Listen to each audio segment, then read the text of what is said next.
Bueno, señoritas jóvenes, tengan ustedes muy buen día. Buenos días. Agradecemos su presencia ya en las últimas actividades asignadas para esta sesión, las cuales van a estar a cargo de mi persona. Estos últimos capítulos bastante sencillos que vamos a revisar: fisiología auditiva, fisiología vestibular, fisiología olfatoria y gustativa. Son los capítulos que vamos a revisar estos días en esta última semana de actividades teóricas de modo oficial. Para quienes no me conocen, soy el doctor Manuel Yupanqui, docente también de la cátedra, de modo interino momentáneamente. Vamos a dar inicio a esta actividad entonces aclarando lo siguiente. Tenemos toda la semana asignada para concluir los 3 capítulos, mas sin embargo mañana no vamos a tener actividad, por favor. Mañana no estoy con mucha disponibilidad, entonces directamente el miércoles continuaríamos. Quedan, por favor, cordialmente invitados para que puedan conocer un poco más de esta temática. Sin más preámbulo, entonces, demos inicio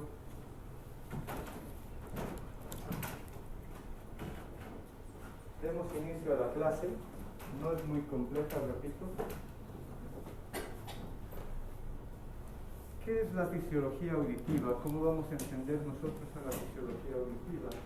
Siempre tenemos que hacernos un concepto de más o menos a qué se refiere el capítulo. Y lo que plasmamos es justamente este proceso de fisiología auditiva. Es un conjunto de mecanismos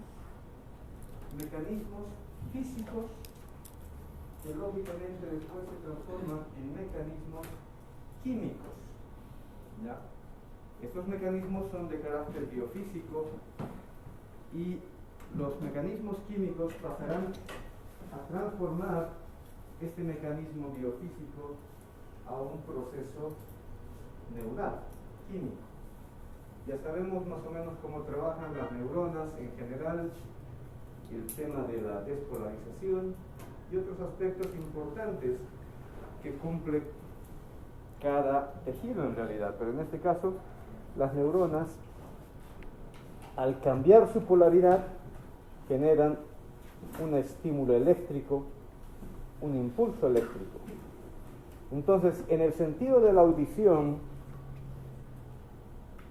hay que transformar el mecanismo físico generado por las ondas sonoras que llegan hacia nuestros pabellones auriculares, conducto auditivo externo, y que posteriormente chocan con una membrana y luego generan oscilaciones o movimientos vibratorios en los huesecillos, en la cadena de huesecillos.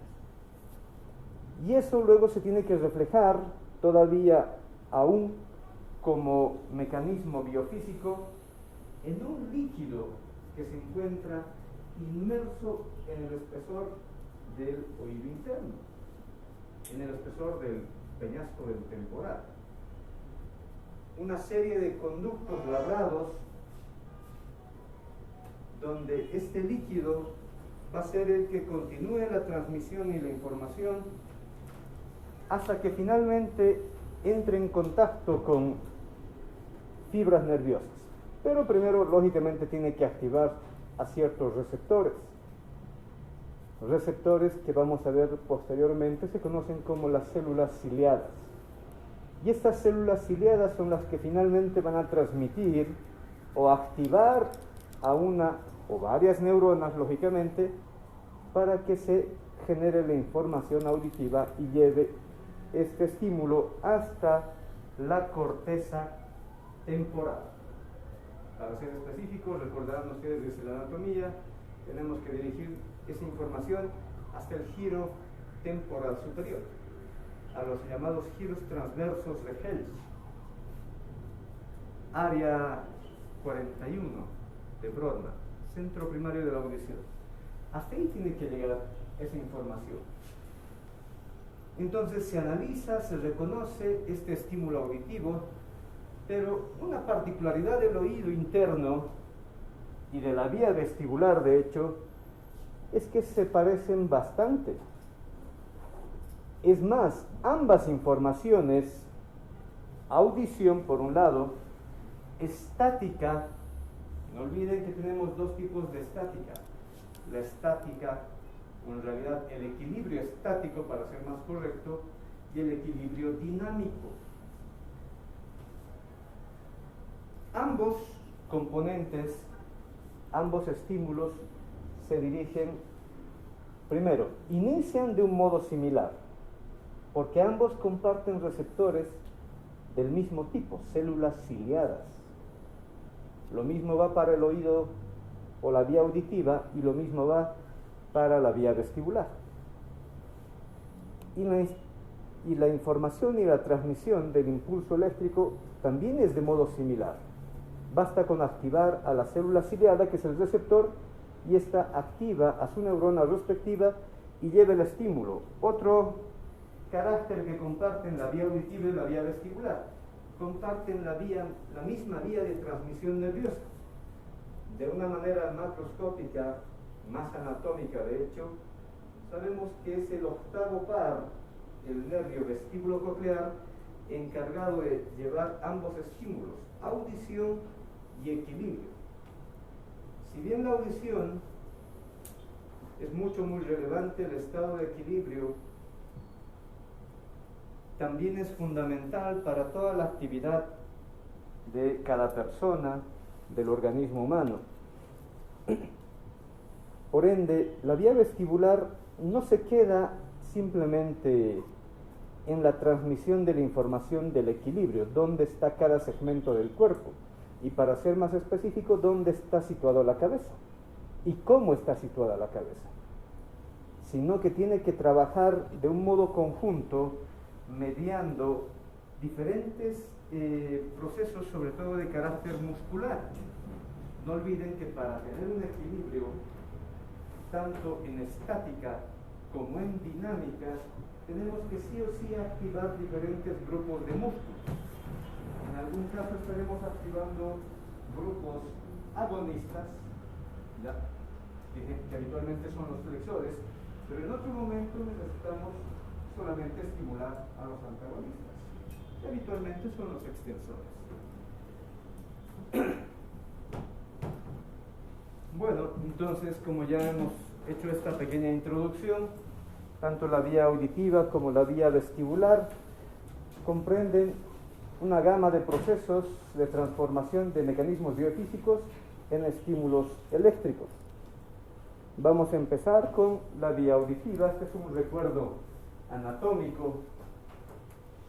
Sabemos que hay tres porciones del aparato auditivo: oído externo, que comprende el pabellón más el conducto auditivo externo; oído medio, donde encontramos a la cadena de huesecillos, el martillo, el yunque y el estribo, además de dos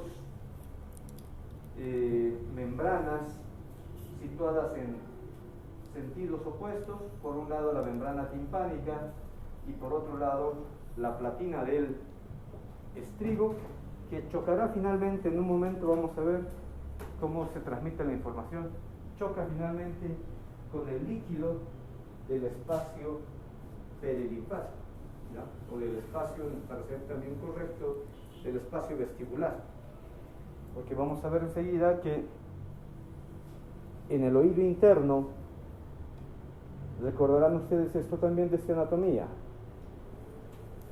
una cosa es la estructura ósea dentro del peñasco, hay otro elemento mucho más interno que el propio hueso. O sea, sabemos que en el peñasco está labrado el caracol, están labrados los conductillos semicirculares en diferentes situaciones, pero dentro de estos todavía queda un elemento fibroso, que es el laberinto membranoso, así lo conocemos.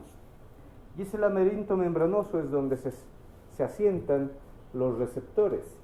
Y a ese laberinto membranoso es donde tenemos que llegar para entender el mecanismo biofísico que acontece. No podemos dejar pasar con esta imagen que, bueno, posteriormente tenemos ya el oído interno. El oído interno que ya hemos citado hace un instante está formado por el caracol o la cóclea, un segmento bastante ampuloso que es el vestíbulo, y los conductillos semicirculares situados en los tres planos que conocemos habitualmente de rotación, de donde parten justamente las fibras nerviosas que van a constituir el octavo par craneal. Lo que sí estaba por mencionar es lo siguiente: no olvidemos que en este sector, en el oído medio, hay dos músculos que trabajan actuando sobre el martillo por un lado y sobre el estribo. Ambos músculos también son antagonistas, asimismo su inervación es diferenciada. Por ejemplo, para el martillo tenemos, actualmente se lo conoce como el músculo del martillo o músculo tensor del tímpano, activado o inervado somáticamente por el quinto par craneal, trigemio. En cambio, por el otro lado vamos a encontrar al músculo estapedio o músculo del estribo, pero ese músculo también es somático, estriado, por ende es activado por el séptimo par craneal. Séptimo par craneal.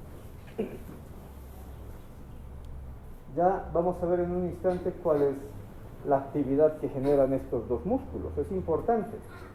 Vamos a adelantarnos un poco para que se entienda. En resumen, que de hecho lo hemos realizado al inicio, las ondas sonoras van a ingresar al conducto auditivo externo y chocarán con la membrana timpánica. La membrana timpánica transmite ese movimiento de vibración hacia la cadena de huesecillos. La cadena de huesecillos es un conjunto osicular que se mantiene articulado entre sí. Hay una unión o una articulación entre el martillo propiamente y el yunque. Para los clásicos son el hueso mayo y el incus, y luego está la articulación entre el incus y el stapes. Son diferentes articulaciones. Una es una articulación de tipo celar o silla de montar, la otra es una articulación de tipo trocoide para algunos, perdón, no trocoide, esférica para algunos autores. Entonces, estos dos pequeños músculos tienen dos funciones opuestas, como decíamos.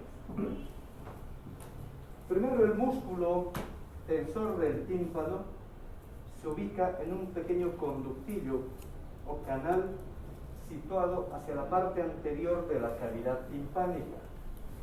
Inserto ahí, genera su pequeño tendón que sale y se refleja por la apófisis cocleariforme hasta llegar a la apófisis lateral del hueso martillo. ¿Qué es lo que hace cuando se contrae el músculo tensor del tímpano? Creo que su nombre nos dice mucho. Tracciona la apófisis lateral del martillo, y recordemos que el manubrio o mango del martillo está inserto en el espesor de la membrana timpánica. Entonces, si tracciona esta apófisis, obviamente va a traccionar a todo el mango. Al traccionar a todo el mango, genera una fuerza de tensión en la membrana timpánica. ¿Para qué necesitamos esta fuerza de tensión? Recordemos que tenemos diferentes medios físicos por donde viajan las ondas sonoras, ¿ya? Por ejemplo, este objeto, este material, este mueble, de hecho, forjado en madera, tiene una alta sonoridad. Si generamos un sonido se transmite a toda la superficie, no solamente externa sino interna del objeto. Entonces mucho depende de la estructura, de la forma y de la característica química por donde se está transmitiendo el impulso sonoro. ¿Ya? De una estructura, de un objeto me refiero.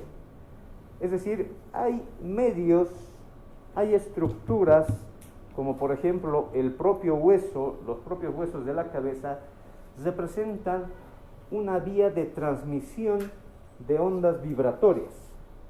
Porque una vez que el sonido choca con el objeto, con la superficie del objeto, y este objeto es bastante consistente, y además sus moléculas o partículas permiten movimiento oscilatorio o de vibración, el sonido se transmite. ¿Ya? Salvo o diferente cuando tenemos una superficie que no es tan densa, por ejemplo este material dentro, aparentemente tenemos un material esponjoso. Si aquí generamos un sonido, se transmite por la superficie del objeto, pero hacia adentro no va a transmitirlo, porque la esponja más bien, entre comillas, absorbe el sonido y no lo emite. Entonces, de esta manera, la membrana timpánica, una vez que las ondas sonoras van a chocar con esta, al generar la tensión, le está dando mayor firmeza a la estructura. Sabemos que es un tejido fibroso denso, la membrana timpánica, muy pequeña, 1 centímetro de diámetro. Pero al estar tensa, facilita la transmisión vibratoria de las ondas sonoras una vez que éstas chocan con la misma. ¿Qué significa? Que si el músculo tensor del tímpano no estuviera activo, la membrana timpánica no tendría mucho movimiento vibratorio.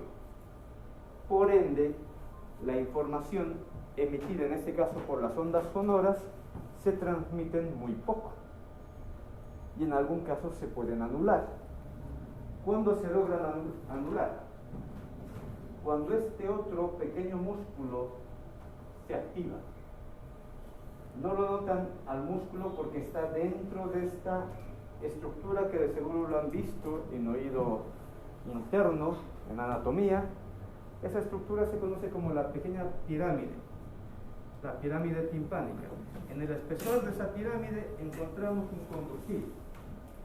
Ese conductillo, o desde ese conductillo, el músculo, una vez inserto, luego emite su pequeño tendón. Ese pequeño tendón, fíjense hacia dónde se dirige, generalmente hacia el sector de la cabeza o de la rama anterior o posterior que tiene el asa del estribo. ¿Para qué tenemos este otro pequeño músculo? Es más pequeño que el otro. Creo que a un inicio lo dije. Este es músculo tensor del tímpano. Si bien este no es relajador del tímpano, pero lo que sí hace cuando se contrae el músculo estapedio o músculo del estribo, va a jalar la cabeza, jala las dos ramas del asa del estribo y por ende van a traccionar toda la platina. O sea, es como que alguien está jalándole al estribo para que la transmisión vibratoria no llegue hasta la ventana oval. Si esa transmisión vibratoria no llega hasta la ventana oval, ¿qué acontece? La platina del estribo, que debería golpear el líquido perilinfático, no lo va a hacer, o lo va a hacer muy poco. Por ende, la transmisión y la información sonora no va a ser continua o no se va a reflejar desde el oído medio hacia el oído interno. Por ende, el sonido no se genera un estímulo como tal, no se emite, o de hecho no estamos escuchando. Pero estos músculos no siempre van a estar muy activos, ¿ya? El que tiene mayor actividad, de hecho, es el músculo del martillo, el músculo tensor del tímpano. Porque cuando queremos justamente, como en este instante, ustedes están bastante concentrados a lo que voy explicando, a lo que voy mencionando, a lo que voy citando. Entonces, al generar este mecanismo de atención, estamos activando nuestra vía auditiva, o estamos estimulando la vía auditiva, y en este caso estimulando al músculo tensor del tímpano. ¿Para qué? Para que los sonidos que estamos emitiendo de uno u otro lado se transmitan mejor y lleguen lógicamente hacia nuestra corteza auditiva y nosotros podamos comprender lo que se está hablando. No olviden que desde la corteza auditiva tiene que haber una conexión muy importante y esto lo mencionábamos en clase práctica con mis grupos. De la corteza auditiva, la información no se puede quedar ahí. No solamente es reconocer el sonido, sino hay que entender el sonido. ¿Y hacia dónde se va a dirigir? Un poquito más hacia atrás de la corteza auditiva primaria, giro temporal superior, se va a dirigir hacia el giro parietal inferior. ¿Qué hay en el giro parietal inferior cercano a la corteza auditiva? Está el centro de comprensión del lenguaje. ¿Ya? Área 22 de Brodmann, centro de Wernicke. Ahí tiene que llegar también la información, porque si no, lo único que estuviéramos en este momento, recordarán alguna caricatura tipo Homero Simpson, que hay un momento que le están hablando y le pregunta, no sé si es Lisa o Marge, ¿me estás escuchando, me estás atendiendo? Y él, todo lo que escucharíamos sería simplemente ruidos reverberantes, no información útil. Pero nosotros somos seres pensantes, sapientes, por lo tanto esa información tiene que ir a otros centros para su procesamiento y entendimiento como tal. Bueno, de ese modo trabajan el músculo del martillo y el músculo del estribo. Entonces, para cerrar, el músculo del martillo tensa la membrana timpánica y facilita la transmisión de la información, ¿no? De las ondas vibratorias, para ser correcto.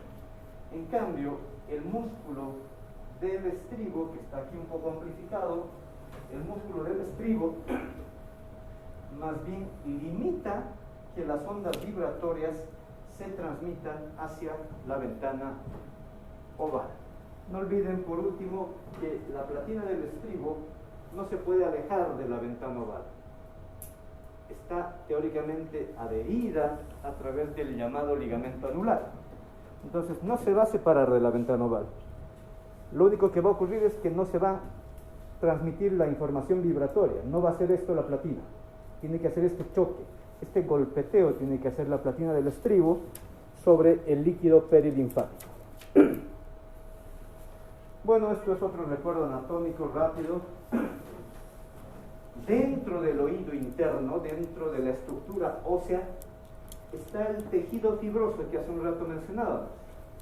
Este tejido fibroso está constituido por el caracol membranoso, está constituido por dos formaciones ampulosas, ya no solamente una que era el vestíbulo, ahora son dos.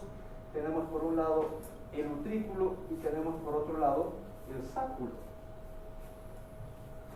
Y en el utrículo, sobre todo, vienen a también comunicar los conductos semicirculares pero membranosos. Y adicionalmente tenemos una prolongación de este utrículo que se extiende hacia adentro del cráneo, que se llama el saco endolinfático. Este es el tejido y este es el órgano que en particular nos interesa para entender desde un punto de vista más funcional, más fisiológico a la audición. Porque dentro de estos elementos están dos cosas importantes. Los receptores, que ya he citado desde un inicio, que son las células ciliadas, receptores de la audición, y por otro lado está el origen de estos pares, de este nervio craneal, de este par craneal, que es un par que ya hemos citado también, la vía vestibular por un lado y la vía coclear, nervio auditivo o vestíbulo coclear, estrato acústico. Si hacemos una sección no solamente del laberinto membranoso, sino también del laberinto óseo, vamos a tener este esquema. Recordarán esto. Haciendo un corte dentro del caracol, nos topamos, primero reconozcamos qué hay. Todo lo que está hacia afuera es el caracol óseo. Y en una apariencia o forma triangular dentro del caracol óseo se encuentra el caracol membranoso. Esta parte, por favor, esta parte en triángulo del corte en sección sagital de la cóclea es el caracol membranoso. Para quienes no estén comprendiendo, es este mismo caracol, pero dentro del hueso. Ese es el caracol membranoso. Eso significa que una vez que tenemos el caracol membranoso, lo reconocemos, se van formando tres áreas, tres espacios. Un espacio superior muy importante que se conoce como la rampa vestibular. Otro sector igual de importante, tal vez más relevante, es la rampa media o rampa coclear. Y finalmente tenemos otro espacio donde también habrá líquido conocido como la rampa vestibular o rampa inferior. Esto sobre todo analizando la vía auditiva antes que la vía vestibular, por favor. Algunos recuerdos anatómicos e histológicos. Hay una porción dentro del caracol membranoso, hay una porción que se conoce como la estría vascular.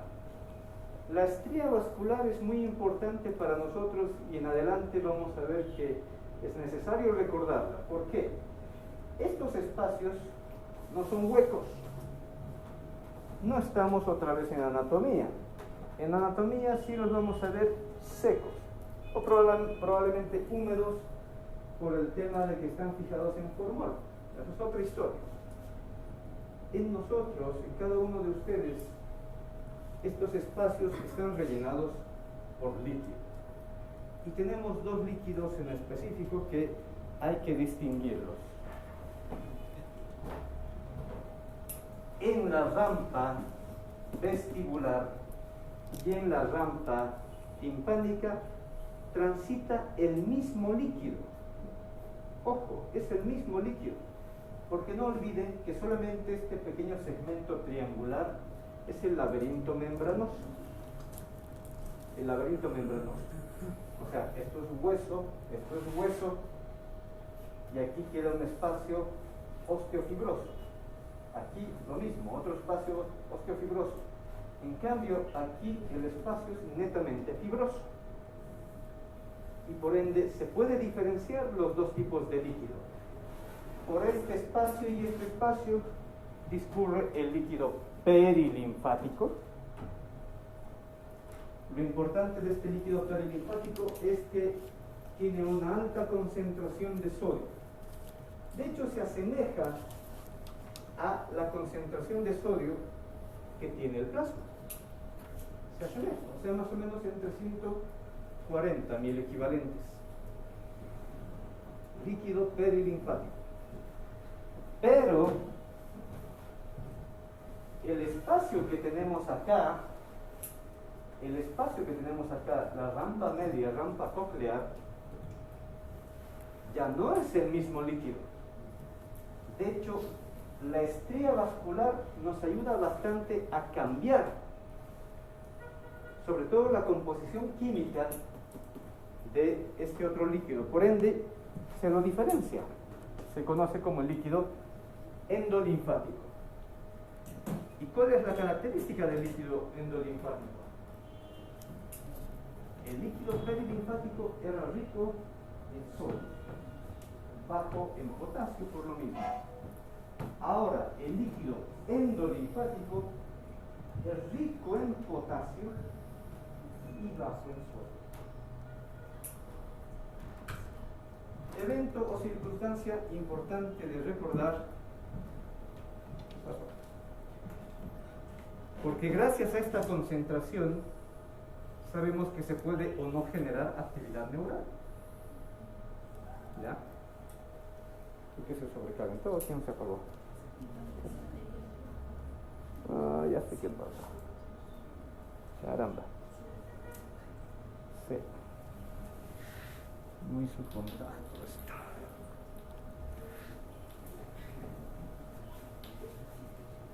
Y no nos dio el aviso, sabe dar el aviso.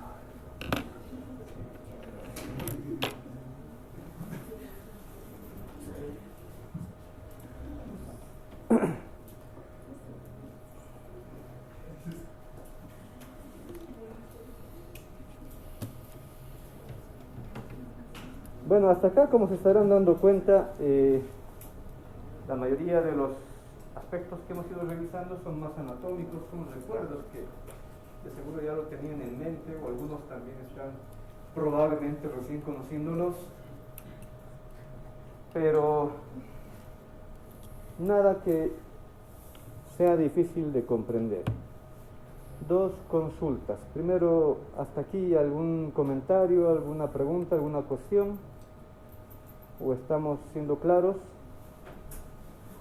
Yo creo que sí, es más anatómico, es relativamente sencillo recordarlo. Y la segunda cuestión, también relevante, estamos con las 8:48, casi 8:50, ¿todavía están con clases de bioquímica?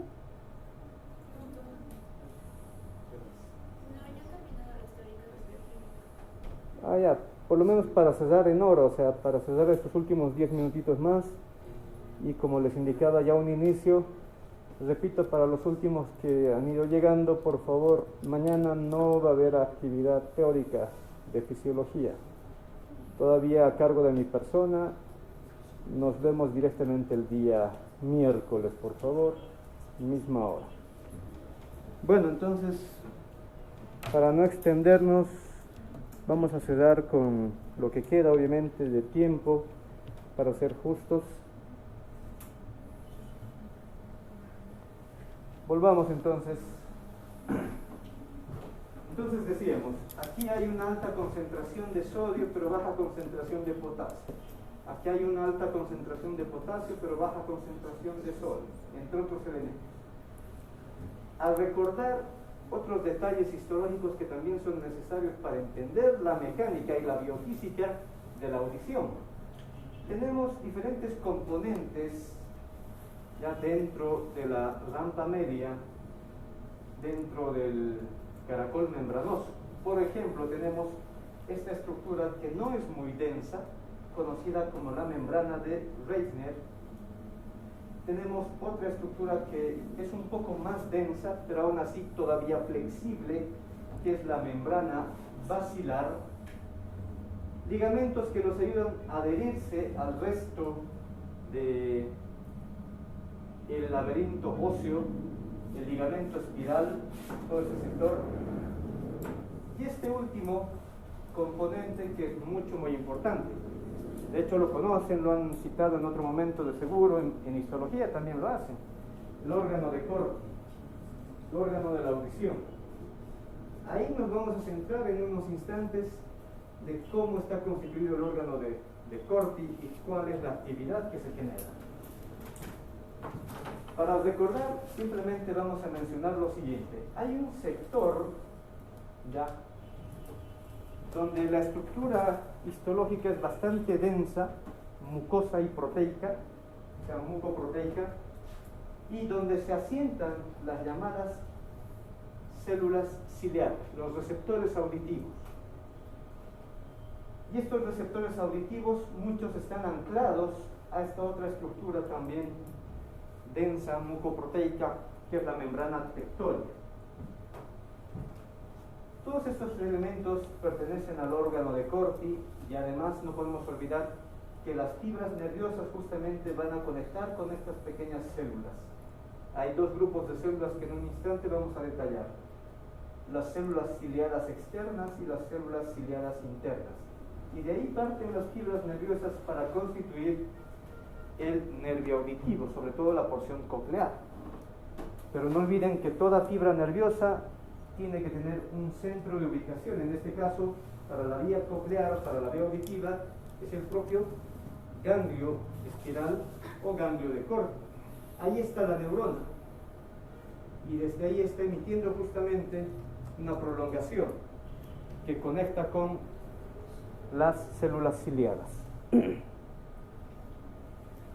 Entonces, amplificando al órgano de Corti, que es nuestro tejido donde la información va a ser cambiada de un estímulo biofísico a un estímulo eléctrico, químico-eléctrico. Entonces recordemos, hacia arriba tenemos la membrana tectorial constituida por componente mucoproteico. Se tienen dos estructuras casi proteicas que se conocen como los pilares o bastoncillos de Corti, y lo que hace un instante ya citábamos. Tenemos las células ciliadas externas, que generalmente tienen los cilios anclados a la membrana tectórica, y tenemos las células ciliadas internas, que no tienen anclaje hacia la membrana tectórica. Estas células tienen un soporte de diferentes tipos de células que sirven lógicamente para un sustento de las mismas.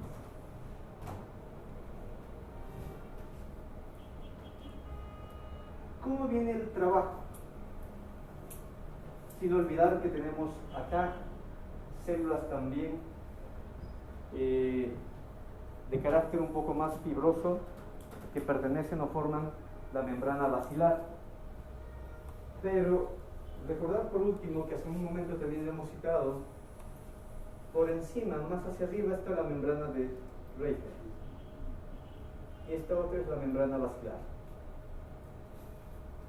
Vamos a ver en otro instante.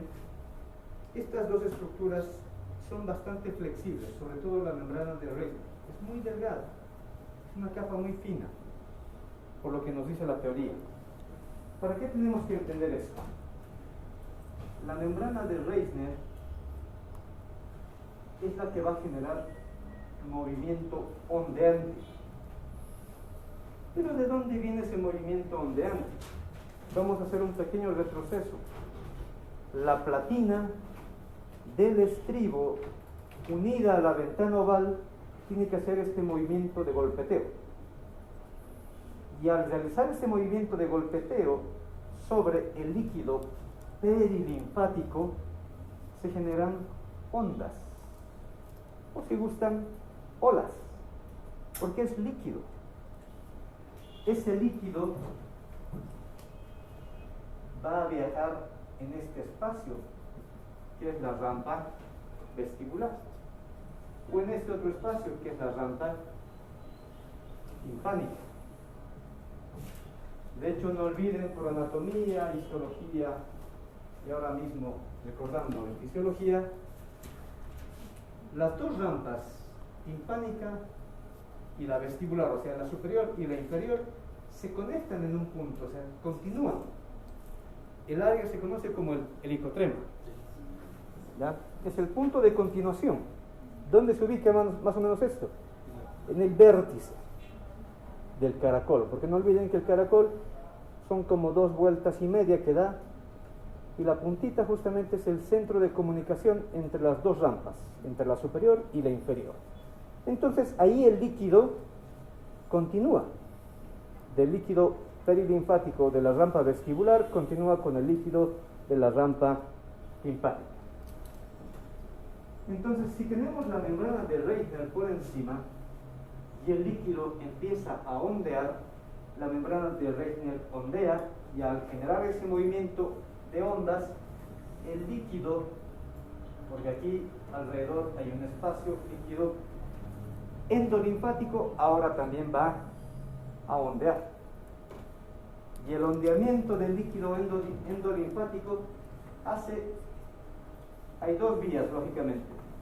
O se mueve la membrana tectoria, estimulando los cilios de las células ciliadas, o se mueve la membrana basilar, haciendo que se genere un desplazamiento de estos cilios, que enseguida, o bueno, si no es hoy, lo vamos a ver el día miércoles. ¿Qué nos dice la teoría? Si bien hay mayor cantidad de células ciliadas externas, las que realmente emiten la información, el estímulo o impulso eléctrico necesario para la audición, sobre todo son estas, las células ciliadas internas. ¿Ya? Tenemos esta proporción más o menos. Pueden haber 3 células ciliadas externas y solamente una interna, pero obviamente esto se amplifica, es decir, por cada 3 células ciliadas externas generalmente hay una. Hay más células ciliadas externas que células ciliadas internas, pero la inervación aferente y la inervación eferente es diferenciada, o al revés si gusta. Hay más fibras nerviosas de tipo eferentes desde las células ciliadas internas que de las propias células ciliadas externas. O sea, podemos invertir la proporción. A esta célula, vamos a decirlo de esta manera, van a llegar 3 fibras nerviosas, ¿ya?, para que la información se transmita por el octavo par craneal vía coclear. En cambio, a estas 3 solamente va a llegar una fibra nerviosa que se va a ramificar para las 3. Bueno, entonces, en pocas palabras, creo que es un poco obvio, ¿qué células son tal vez más importantes para la transmisión de la audición? Las células ciliadas internas. Aunque sean menos en cantidad las células, la información que transmiten es mucho más eficiente, más efectiva para el estímulo auditivo.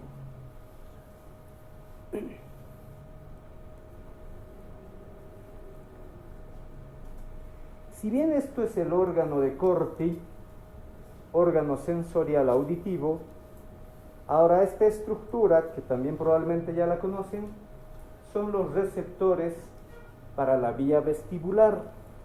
No se diferencian mucho. Bueno, lógicamente sí hay una diferencia histológica, pero en mecánica y en carácter funcional no se diferencian mucho. ¿Por qué?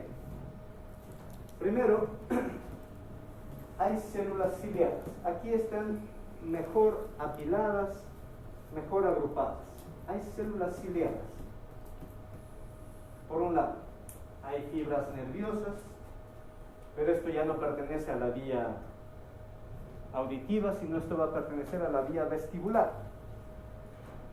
Tenemos células de soporte, células sustentaculares, y además tenemos algunas células basales, que son las que generan un recambio. Hay una capa, esta se asemeja, si se acuerdan, esta se asemeja, por ejemplo, a la membrana tectoria. Hay una capa mucoproteica, bastante gelatinosa, que prácticamente está adherida a la superficie de las células ciliadas, más una suerte de cristales de oxalato cálcico que se conocen como los otolitos. ¿Cómo trabajan? Si recordamos, yo creo que para cerrar por hoy, ¿cómo trabajan los dos sistemas, auditivo y vestibular? Decíamos, desde la ventana oval se genera una onda líquida, pero en el líquido perilinfático. Esa onda puede viajar en la misma rampa vestibular o incluso puede llegar hasta la rampa timpánica. ¿Cómo es que penetra dentro de la rampa media, dentro de la rampa coclear? Ya hemos aclarado que la membrana del Reissner es bastante fina, bastante delgada, entre comillas, podemos asemejarla como un nylon, como una bolsa, bastante delgada. Entonces el hecho simple de empujarla deforma la membrana, y al deformar la membrana, la onda, se transmite al líquido endolinfático. Este líquido endolinfático ondeando, o puede ser el líquido perilinfático del sector basal, hacen que se muevan dos estructuras. O se mueve la membrana tectorial, va a ser este movimiento de bisagra, arriba, abajo, o se mueve la membrana basilar, que también es relativamente flexible, aunque es un poco más difícil mover la membrana basilar, es un poco más densa, pero aún así flexible, entonces puede generar movimientos ondulantes. Al final de cuentas, pueden moverse ambas inclusive, ¿para qué? Para que los cilios de las células ciliadas externas, pero sobre todo las células ciliadas internas, se muevan en una dirección. ¿Cómo se van a mover las células ciliadas? ¿Cómo se van a mover, los cilios de las células ciliadas internas? Ya que no tienen anclaje en la membrana tectorial. Lógico, aquí este sector, aunque no se nota muy bien en el esquema, este sector teóricamente es un espacio. O sea, ¿qué va a haber aquí? Aquí sigue habiendo líquido endolinfático. Entonces, cuando la membrana tectoria hace este movimiento de balanceo o de bisagra arriba y abajo, empuja a este líquido. Y al empujar a este líquido, va a activar a los cilios. Lo único que necesitan los cilios, sean de las células internas o de las células externas, sobre todo las internas son más importantes, ya lo hemos dicho, es que hagan este movimiento, se muevan para un lado o para el otro lado. Y al generar ese movimiento, va a haber un cambio celular de carácter químico. ¿Qué va a generar? Lo que habitualmente ya conocemos y llamamos un potencial de receptor, porque esta es la célula receptiva. Y para que haya un potencial de receptor, ¿qué tiene que haber? Generalmente movimiento iónico. Entonces, de seguro, les adelanto, en este movimiento de los cilios se permite el ingreso de algún componente iónico dentro de estas células. Y luego esta información estimula a la neurona respectiva. Del mismo modo, para cerrar por hoy, están los órganos otolíticos. Pero hay que diferenciar, tenemos dos órganos otolíticos. Bueno, en realidad 3 grupos, para ser correcto. Todos se asemejan. Voy a retroceder un poco, permítanme unos segunditos. ¿Dónde se encuentran los primeros órganos otolíticos del componente vestibular? Se encuentran acá, en el sector ampuloso de el conducto semicircular membranoso. Acá. Más 2 que se encuentran, uno en el utrículo y otro en el sáculo. Recordarán otra vez desde la anatomía. Hay 2 áreas, uno en el utrículo y otro en el sáculo, uno que está situado más o menos en sentido vertical y otro que está situado en sentido horizontal. Se llaman las máculas, la mácula utricular y la mácula sacular. más lo que ya acabo de citar, el sitio anguloso de los conductos semicirculares, ahí se encuentran los receptores para la vía vestibular. Y estos son los receptores, se asemejan bastante al órgano de Corti, solo que están más compactados. ¿Por qué se asemejan? Hay células ciliadas, ya lo hemos dicho, hay células sustentaculares o basales, hay una capa mucoproteica y sus respectivas fibras nerviosas. ¿Cómo funciona este sistema? Para la parte vestibular, que aclaro antes de irnos, que aclaro también lo siguiente. Una cosa son las máculas utricular y sacular. Esas nos permiten tener estática lineal. ¿A qué me refiero? Cuando nos desplazamos hacia adelante, cuando nos desplazamos hacia atrás, estática lineal, o hacia arriba y hacia abajo. No hay muchos movimientos, no hay mucha mecánica de ascenso y descenso del organismo, pero podemos hacer en un movimiento de querer tomar un objeto y al elevar otra vez el cuerpo, al enderezarlo, estamos haciendo ese movimiento lineal. Entonces, las dos máculas, utricular y sacular, nos permiten esta estática lineal, ojo, lineal en sentido antero-posterior, lineal en sentido vertical superior-inferior.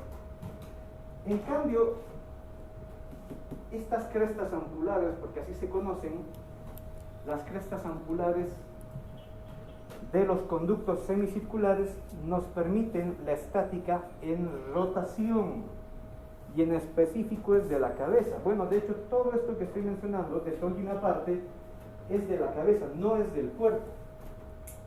Por eso hay una relación muy estrecha entre vía visual y vía vestibular, estática. Bueno, entonces, las crestas ampulares nos permiten mantener una estática, sobre todo de la cabeza, en los tres ejes que conocemos desde la física, pero en ejes rotacionales. Yo puedo rotar la cabeza hacia la izquierda, hacia la derecha. Puedo rotar la cabeza hacia arriba, hacia abajo. Podemos rotar la cabeza en sentido lateral izquierdo, lateral derecho.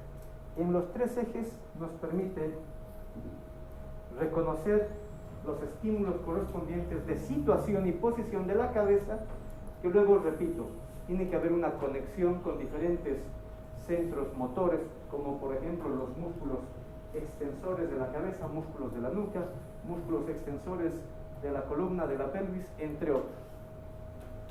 Hay diferentes vías de conexión. ¿Cómo funciona la parte vestibular? Bastante sencillo. Aquí ya no hay, bueno, seguimos, mejor dicho, con líquido endolinfático. La onda que se genera desde la membrana de Reissner directamente actúa sobre el líquido endolinfático y esta onda mueve la capa gelatinosa. Mueve la capa gelatinosa en alguna dirección. Tiene que ser una dirección específica para cada centro de percepción de la estática, sea lineal o sea en sentido angulatorio, rotatorio.